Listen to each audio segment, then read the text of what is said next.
Good morning, student. Today we will discuss new topic is concept of balance of payment. A concept of balance of payment foreign trade में क्यों use होता है देखते हैं आगे. Let's see. Balance of payment is a systematic account of the value of transactions of a country with the rest of the world in goods and services, transfer payment and capital. अब balance of payment क्यों होता है, किसके लिए होता है? Goods and services. क्योंकि goods and services के क्या करेंगे, एक कंट्री से दूसरी कंट्री में क्या करेंगे, ट्रांजेक्शन करेंगे. पेमेंट का भी ट्रांजेक्शन कर सकते हैं. कोई अगर व्यक्ति उधर कोई भी पर्सन फॉरेन कंट्री में जाके काम कर रहा है तो उसको इंडिया में पैसे भेजने के लिए पेमेंट ट्रांसफ़र करना ही पड़ेगा. अब कैपिटल भी क्या करना पड़ेगा, ट्रांजेक्शन होता ही है. इसके लिए एक ये सिस्टमैटिक अकाउंट है. A meaning an accounting statement showing the value of imports and exports of tangible means visible and intangible मतलब invisible goods during a year. Accounting statement है जो जिसमें क्या क्या होता है, इंपोर्ट और एक्सपोर्ट को क्या करते हैं, शो करते हैं. इंपोर्ट एक्सपोर्ट की जो भी वैल्यू होती है उसको हम क्या करते हैं, एक्सपोर्ट की जो भी वैल्यू होती है उसको हम क्या करते हैं कि शो करते हैं. जो भी अकाउंटिंग स्टेटमेंट होता है पूरे ईयर का, जो भी ड्यूरिंग ईयर का जो भी है गुड्स एंड सर्विस जो भी हम ट्रांजेक्शन करते हैं, एक्सपोर्ट करें या फिर इंपोर्ट करें, वो वैल्यू को हम कहाँ लिखते हैं, एक अकाउंटिंग स्टेटमेंट उसका होता है. Let's see next. इसमें देखो टेंजिबल और विजिबल. टेंजिबल या visible goods means goods which have a physical existence and intangible और इनविजिबल गुड्स मीन्स सर्विसेज. अभी जो गुड्स विजिबल मीन्स क्या होता है, कौन से गुड्स होते हैं, फिजिकल एक्सचेंज. फिजिकल जो पेमेंट हुआ ये सारी चीज़ें हुई उसको किस में बोलेंगे, टेंजिबल में. और इंटेंजिबल में क्या बोलेंगे, गुड्स मीन्स सर्विसेज. जो भी हम सर्विसेज प्रोवाइड करेंगे उनको हम जो भी चीज़ हमको दिखती है जैसे गुड्स ये हुआ फिजिकल एक्सचेंज क्या होता है, गुड्स कोई भी गुड्स हुआ प्रोडक्शन हुआ वो सारी चीज़ें हमको क्या होता है, दिखता है. बट हम कोई भी सर्विस प्रोवाइड करते हैं वो हमको दिखाई नहीं देती, इसलिए उसको क्या बोलते हैं हम, invisible. Balance of payment has a credit entry and debit entry. Balance of credit में क्या होता है, क्रेडिट एंट्री भी होती है और डेबिट एंट्री होती है. All received by the home country from foreigners are recorded in the credit entry and all payment by the same home country to foreigners are recorded in the debit entry. जो भी all जितने भी receipt होते हैं वो किस में आ जाएंगे, credit.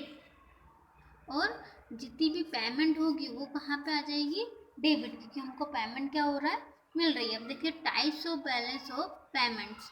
Balance of payments can be balanced और unbalanced. There are two types of balance of payment. First is balanced, second is unbalanced. देखते हैं.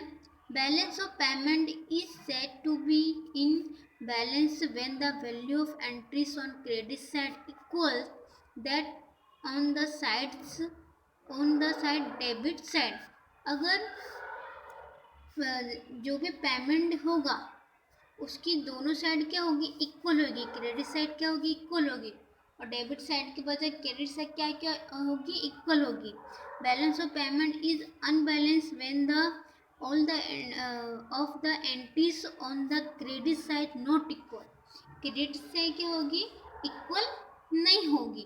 तो वो किसके बेस पे होगी, डेबिट साइड के बेस पर इसमें दिया गया है कि पेमेंट बैलेंस ऑफ पेमेंट जो भी बैलेंस होगा, जो value of entry credit side की होगी वो क्या होगी, इक्वल होगी. और अनबैलेंस क्या होगा, जो भी क्रेडिट साइड क्या होगा वो अनइक्वल होगा, इक्वल नहीं होगा. इसके हिसाब से हम बैलेंस किसे बोलते हैं और इनबैलेंस किसे बोलते हैं वो हमको पता चल गया. ओके, अब देखते हैं.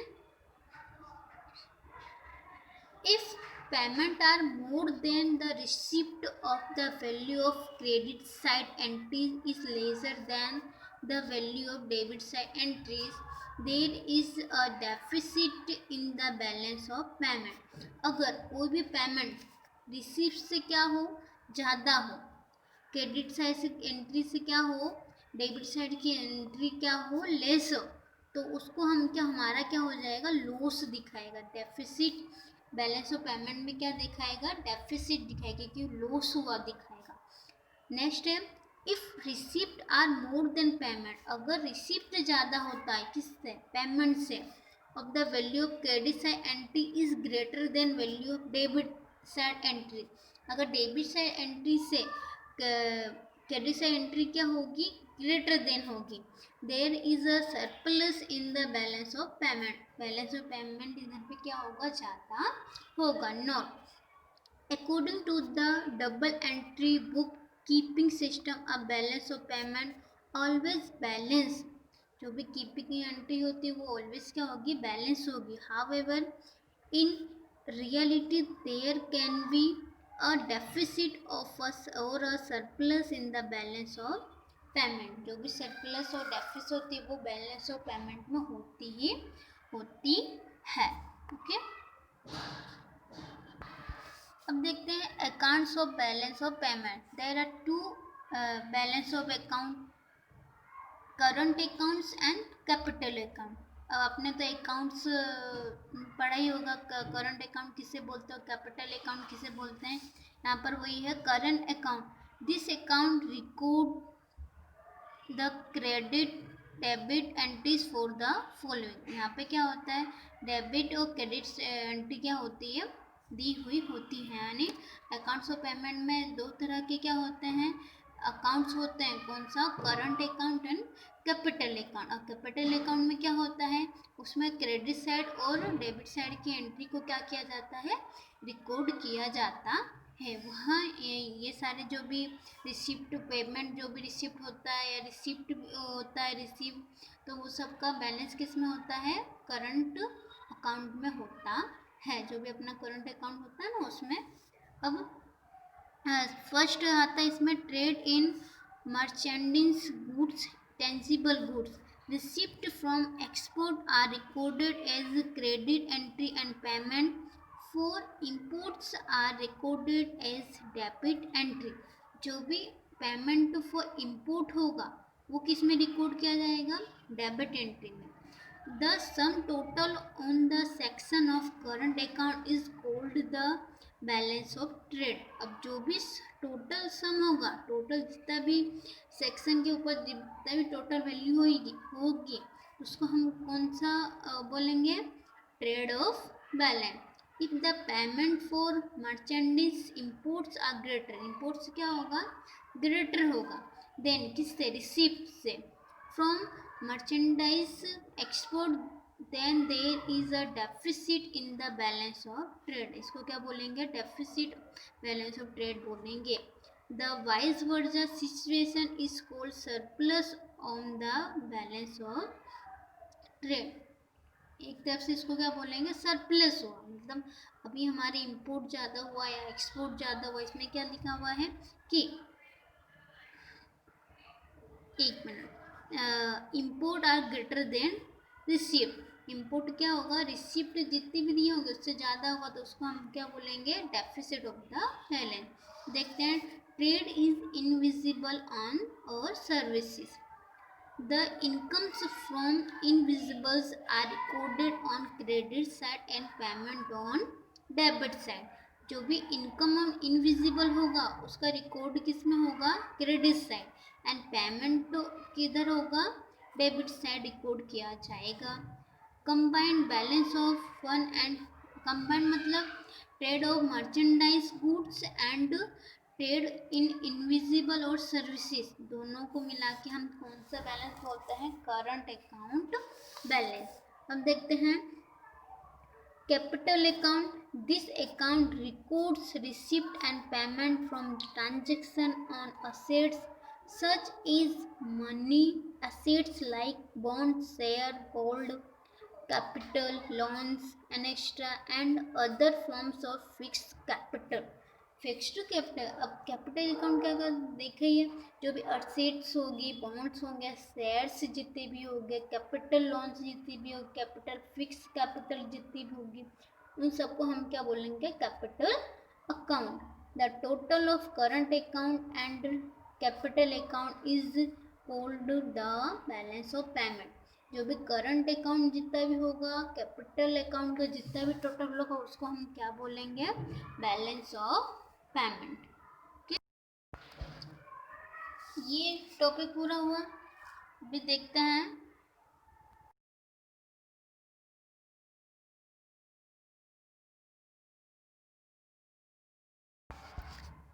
नेक्स्ट है factors influencing balance of payments. Factor influencing balance of payment means those factors which affect the imports, exports, movement of capital, movement of factor of production, investment, lending and extra in a nation। एक India में अपने nation में रहकर export करना, imports करना, capital को movement करना यहाँ से वहाँ, फैक्टर ऑफ प्रोडक्ट्स को मूवमेंट करना, इन्वेस्टमेंट करना, लैंडिंग करना, ये सारे क्या है, factors of factor influencing balance of payment होता है। The impact of such factor usually depend upon the level of economic development of a country.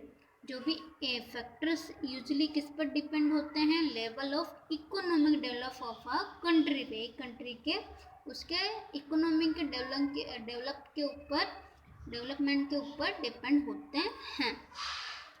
Some of these factor can be stated is under. देखो इधर दिया गया है balance कि क्या होते हैं, कि फैक्टर्स इधर दिया गया है कि ये सारे फैक्टर कैसे होते हैं, कौन कौन से फैक्टर हैं। देखो फर्स्ट दिया हुआ है एक्सचेंज रेट। एक्सचेंज रेट को क्या करना, एक्सचेंज करना। Price of tradable goods in home country and in foreign country. Price को क्या करना, ट्रेडेबल करना, कहाँ पर, इंडिया अपनी खुद की कंट्री में और फॉरेन की कंट्री में। Variety and quality of tradable goods की वैरायटी एंड क्वालिटी देखना। इनविटेबल इंपोर्ट्स करना। Level of economic development of the country, development country का इकोनॉमिक का लेवल देखना। Legal restrictions on trade, trade के ऊपर जो भी लीगल रिस्ट्रिक्शन लगाए जाते हैं वो देखना।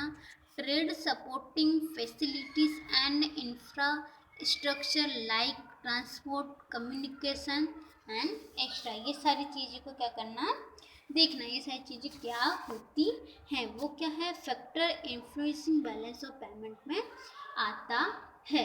अब इस तरह से क्या होता है कि जो भी फॉरेन से हम क्या करते हैं, कोई भी हम ट्रेड करते हैं, फॉरेन से हम क्या करते हैं, ट्रेड करते हैं, वो हमको ये सारे फैक्टर को ध्यान में लेना करना पड़ता है। एक्सचेंज रेट है तो हमको एक्सचेंज रेट भी करना पड़ेगा कि क्या क्या है। अब देखते हैं नीचे एक टेबल दिया हुआ है, table 9.7, hypothetical example of balance of payment.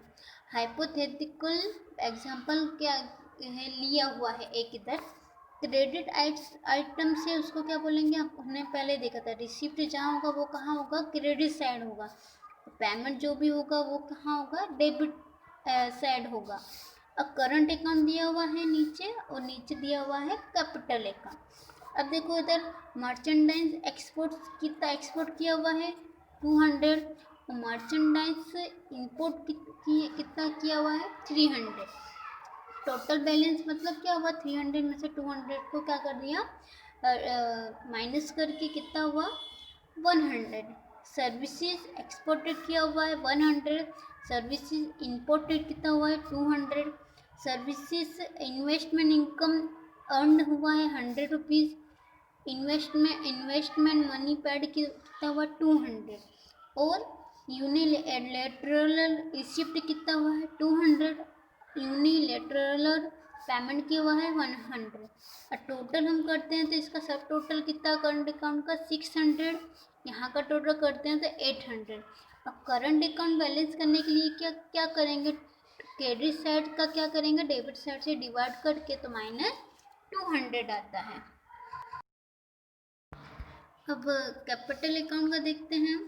Long term borrowings कितना है 200 लिया है, लॉन्ग टर्म लैंडिंग कितना लिया है 80, शॉर्ट टर्म बोरोविंग कितना लिया हुआ है 100, शॉर्ट टर्म लैंडिंग कितना लिया हुआ है 60, सेल्स ऑफ गोल्ड कितना किया हुआ है 100 रुपीज़, परचेस ऑफ गोल्ड कितना किया हुआ है 50 रुपीज़। टोटल कैपिटल अकाउंट कितना हो रहा है 400, एरर्स ऑफ ओमिशन कितना आ रहा है, एरर आ रहा है इन दोनों में कितना आ रहा है +10 कर देंगे तो 200 क्या कर दिया प्लस कर दिया। इसमें total balance of capital account निकालते हैं तो सब क्रेडिट साइड का कितना है और डेबिट साइड का कितना है, उससे हम क्या कर देंगे माइनस करेंगे तो क्या करेंगे, क्रेडिट साइड का कितना दिया हुआ है 400 और डेबिट साइड का कितना दिया हुआ है 200, उससे क्या करेंगे हम डिवाइड करते तो +200 आता है। टोटल रिसिप्ट कितना हुआ 1000, टोटल पेमेंट कितना हुआ 1000। अब 200 में से 200 माइनस कर देंगे तो कितना आ रहा है 0, मतलब पेमेंट ऑफ बैलेंस कितना आना चाहिए 0 आना चाहिए। In reality there can be a deficit or surplus in the balance of payment. Real में कोई भी बैलेंस ऑफ पेमेंट में क्या आता है सरप्लस एंड डेफिसिट तो होता ही होता है, कहीं लॉस होता है तो कहीं प्रॉफिट होता ही है। ठीक है, यहाँ पे ये कंप्लीट हो चुका है। हम नेक्स्ट देखेंगे कंसेप्ट ऑफ एक्सचेंज रेट। ये सारी चीज़ों को आप लर्न करते जाना, ओके, जितना भी चल रहा है, जैसे कि बाद में आपको कोई प्रॉब्लम ना हो।